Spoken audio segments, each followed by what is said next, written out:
I was not alone.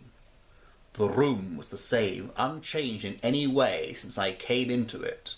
I could see along the floor, in the brilliant sunlight, my own footsteps marked where I had disturbed the long accumulation of dust. In the moonlight opposite me were 3 young women, ladies by their dress and manner. I thought at the time that I must be dreaming when I saw them, for, though the moonlight was behind them, they threw no shadow on the floor. They came close to me, and looked at me for some time, and then whispered together. 2 were dark, and had high aquiline noses like the Count, and great, dark, piercing eyes that seemed to be almost red when contrasted with the pale yellow moon.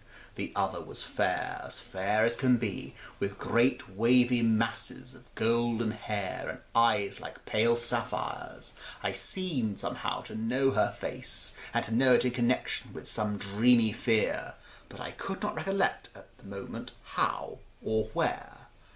All 3 had brilliant white teeth that shone like pearls against the ruby of their voluptuous lips. There was something about them that made me uneasy, some longing, and at the same time some deadly fear. I felt in my heart a wicked, burning desire that they would kiss me with those red lips.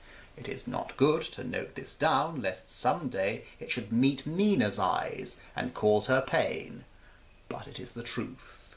They whispered together, and then they all 3 laughed, such a silvery musical laugh, but as hard as though the sound could never have come through the softness of human lips. It was like the intolerable, tingling sweetness of water glasses when played on by a cunning hand.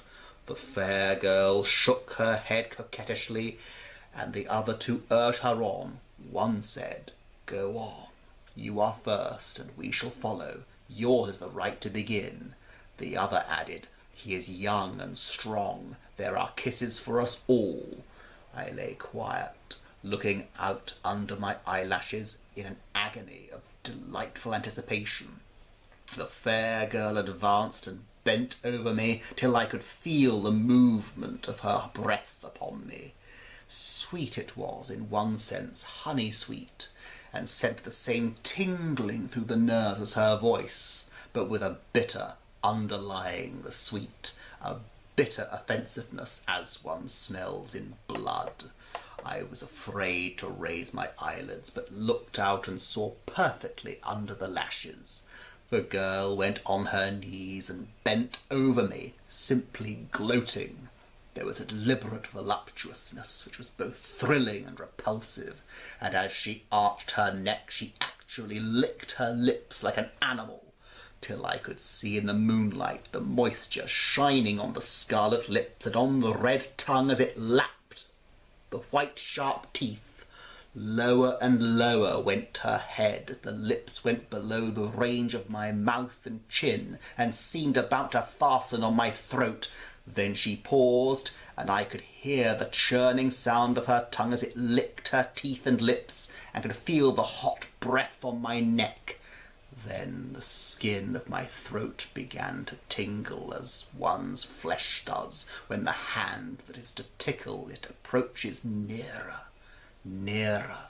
I could feel the soft, shivering touch of the lips on the super-sensitive skin of my throat, and the hard dents of 2 sharp teeth just touching and pausing there. I closed my eyes in a languorous ecstasy and waited.